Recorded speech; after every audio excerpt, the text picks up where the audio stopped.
সবাইকে hello and welcome. কেমন আছো সবাই? আমি তো বেশ ভালোই আছি।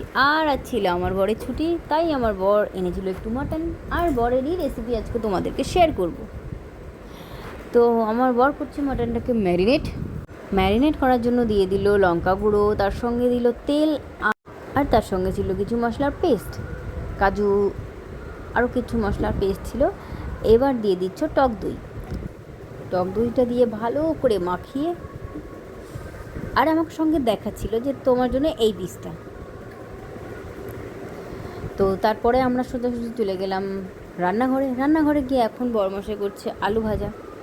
টোটাল রান্নাটাই আমার বর করেছে, আমি জাস্ট ভিডিও করে হেল্প করেছি। মশলা করা থেকে শুরু করে একদম রান্নাবান্না কমপ্লিট করা পর্যন্ত সবটাই আমার বরের ক্রেডিট। তো পেঁয়াজটা একটু ভাজা হতেই তার মধ্যে দিয়ে দিল লবণ, লঙ্কা পেস্ট, আরও যা পেস্ট ছিল, আদা রসুনের পেস্ট, এসব দিয়ে মশলাটা ভালো করে কষিয়ে নিচ্ছে। কালারটা দেখেই বোঝা যাচ্ছে সুন্দর কালার হয়েছে। আর মিক্সিটা ধুয়ে একটু জল দিয়ে মশলাটা ভালো করে কষিয়ে, যখন মশলা থেকে তেল ছেড়েছে তারপরে মশলাতে মাংসটা দিয়ে ভালো করে কষিয়ে নিচ্ছে। দেখো কষানোটা হচ্ছে, কষানো দেখেই জিভে জল আসছে। মাংসটা সত্যিই খুব ভালো হয়েছিল। কষানোটা কমপ্লিট হওয়ার পর ঝোল দিয়েছে, তারপরে যে লাস্ট ফিনিশিংয়ে একটু গরম মশলা দিয়েছে। কেমন হলো জানিও।